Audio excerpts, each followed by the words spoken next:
I work for Unity, and I promised to talk about future of games industry. And yes, I'm a very avid indie gamer, so that's basically my view of games. Future is actually quite a tricky topic to discuss.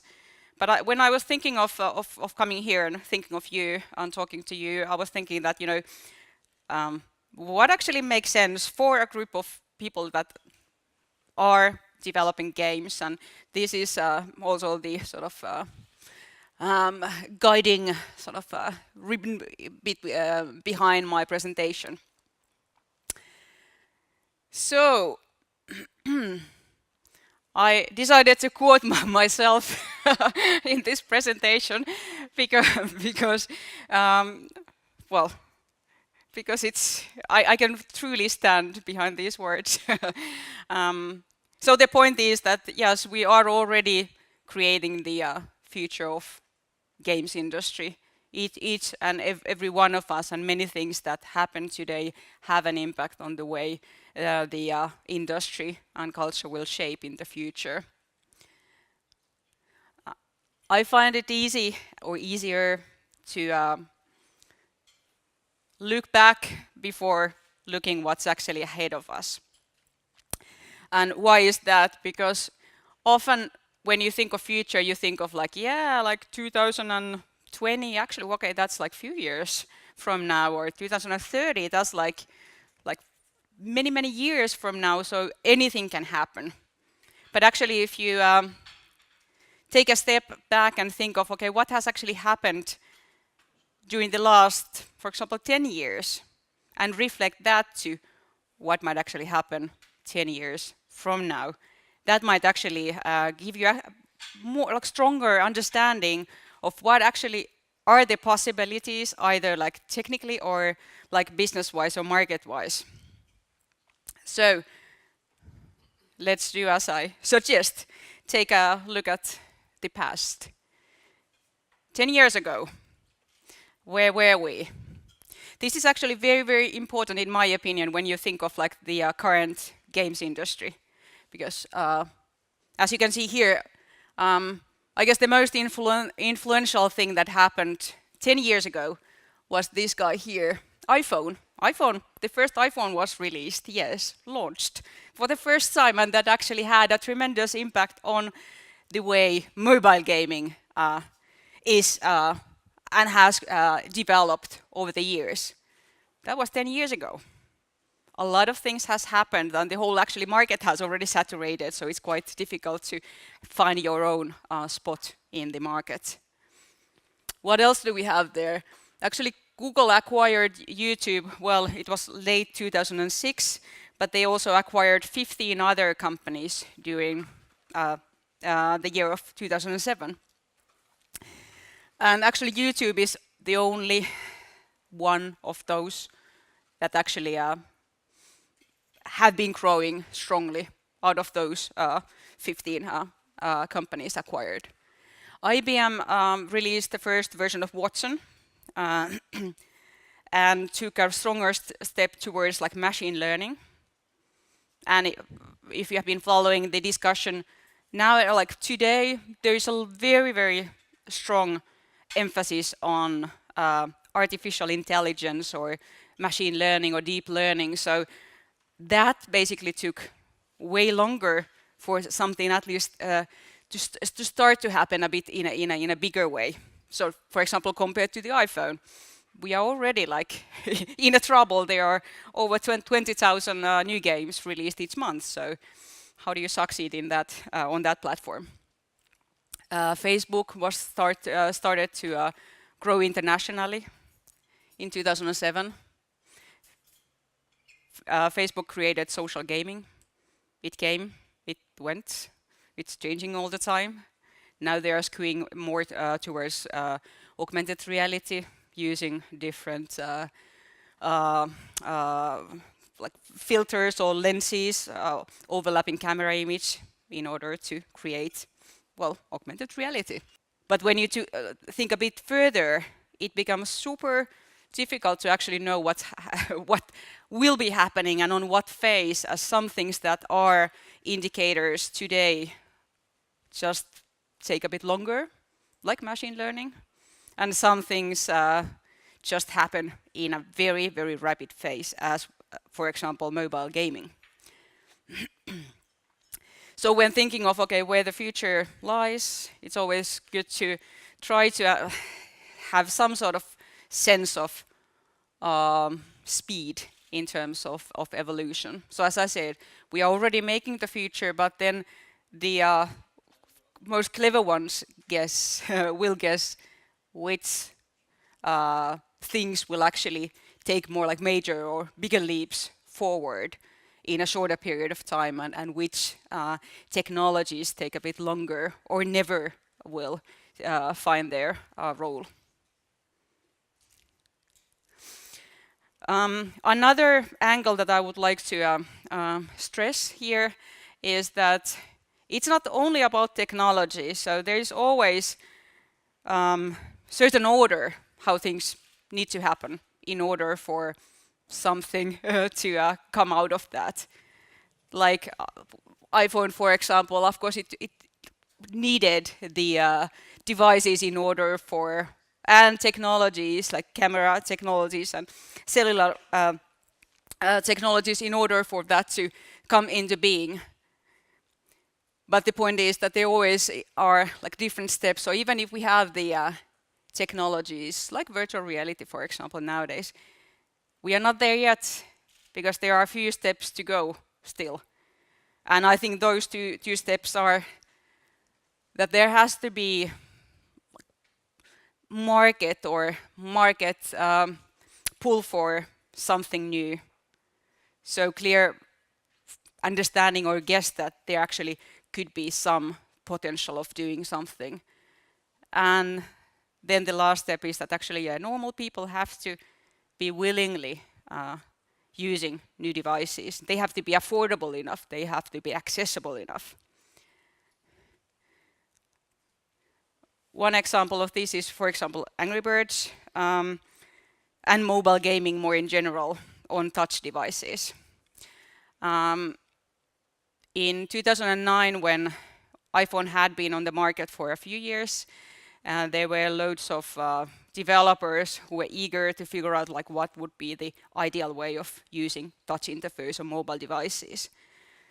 Spider was one of the award-winning games, and Draw Race, Doodle Jump was successful. So there were like both successful and popular titles, but not until Angry Birds it sort of find the essence of touch interface gaming.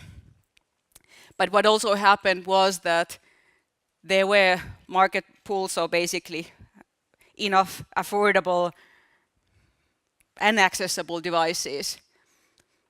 And also mobile gaming was becoming more normal than like console gaming or PC gaming. You don't have to be a hobbyist or gamer to play games. One of my actually favorite examples is from the early days of Angry Birds was one when Anja Persson said in the TV interview that she relaxes by like in between her runs. She relaxes by playing Angry Birds, and that basically made a huge impact on sort of marketing-wise to the title. Of course, it didn't. It was not the only thing that happened, but I think that was interesting thing in the sense that it was okay for normal or athlete, but normal person to say that, yeah, I actually play games when I, idle or just want to relax. So there has been quite large changes, and for any technology, it has to go through certain steps in order for things to happen. Again, like virtual reality, which is like very hot topic of nowadays, and Stefan will talk about it in a bit, so that's a good example. There are some devices, some gadgets available, there are some content available, there is quite a lot of buzz in there, but then again, it hasn't been so widely spread, and yet we are also looking for the sort of the ideal or the defining title for VR. So it's not about technology, but again, the implementation and also timing.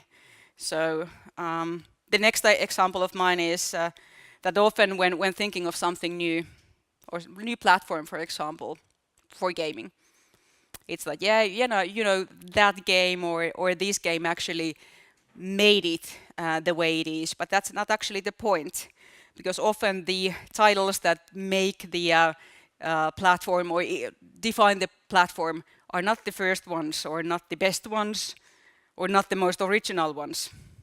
I have examples.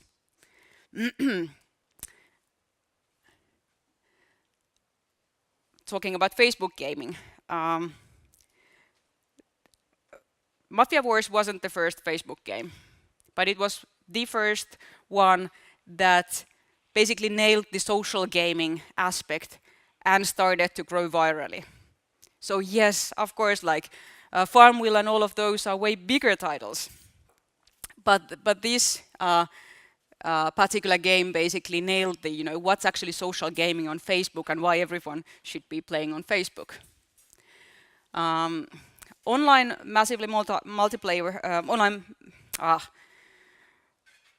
massively multiplayer online gaming, that's a bit trickier because of course like a lot of things happened in Asia. Like Lineage was massive when World of Warcraft was growing. But then again, my sort of perspective to games is more Western, so I decided to pick World of Warcraft.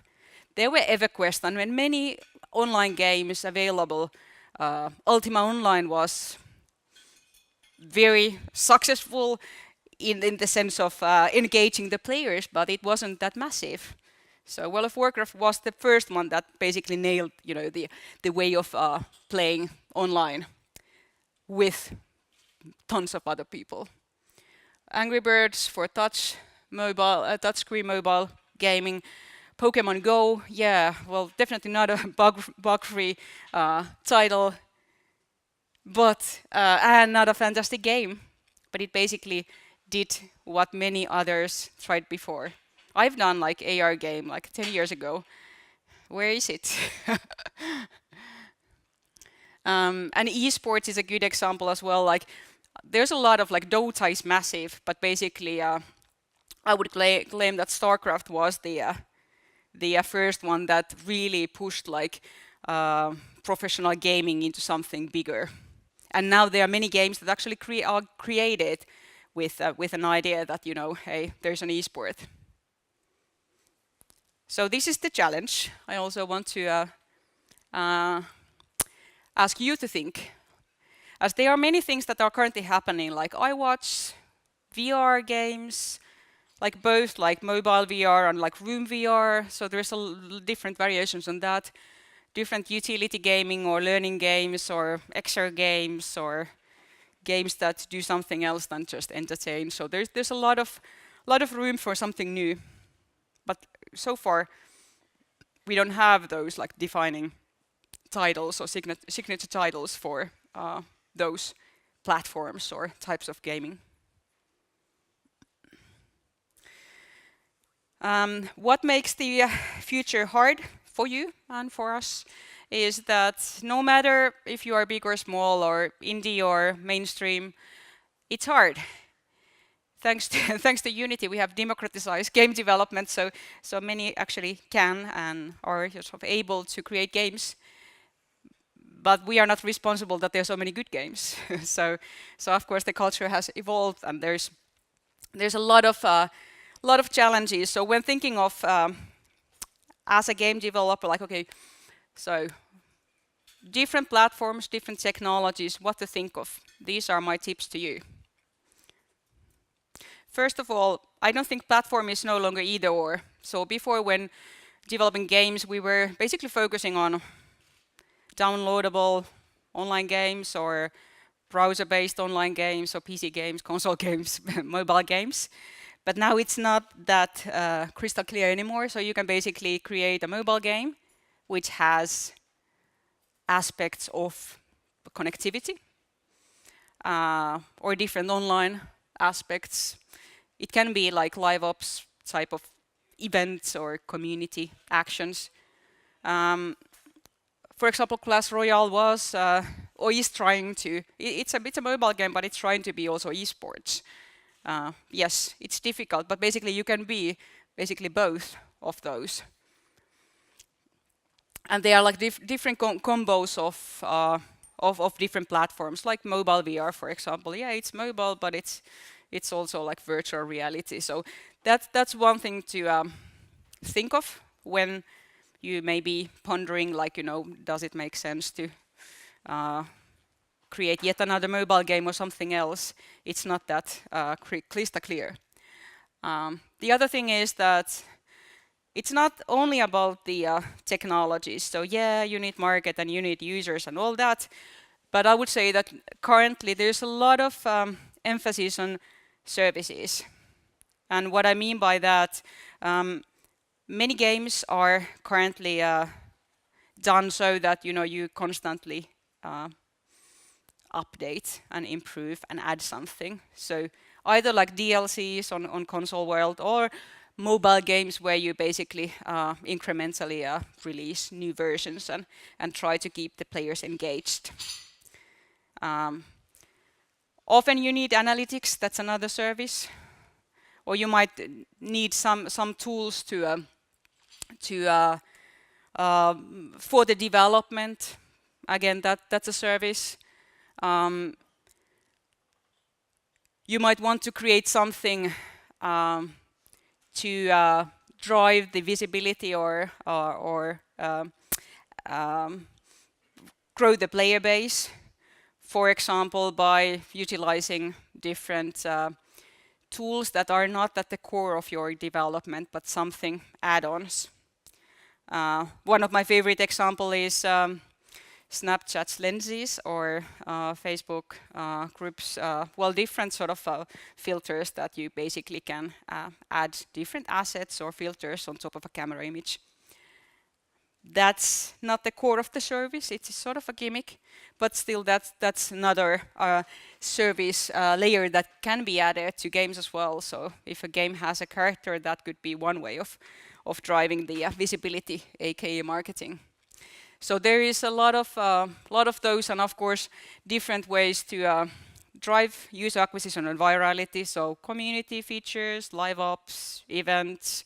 There's a lot of services around the core experience of your game, and I think that is actually one of the fundamental changes that has happened. So before it was fine to just create a great game, put it to the store, digital or like physical, and get it out and at some point maybe do a sequel.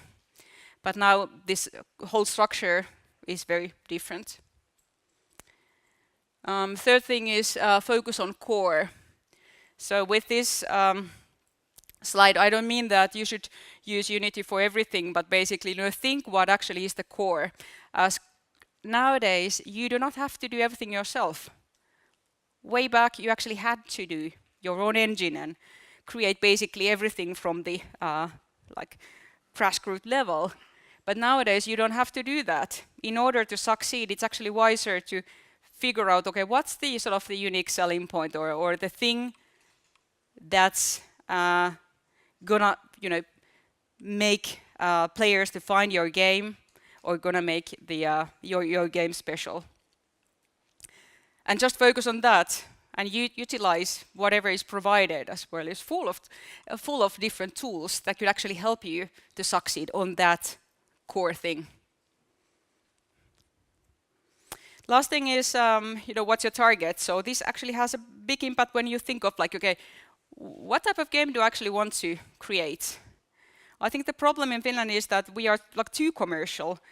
We would benefit from actually experimenting more, which of course means that if you think of money, well, you're not getting any because it's experimental. It's most likely only for niche audiences or utilizing some technologies that are not widely spread.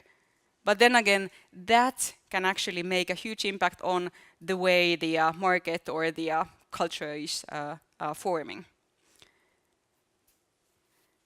So it really is a big difference if you try to be yet another super successful top-grossing game. Yes, you might make 650 million a day. But most likely, due to the fierce competition, you won't.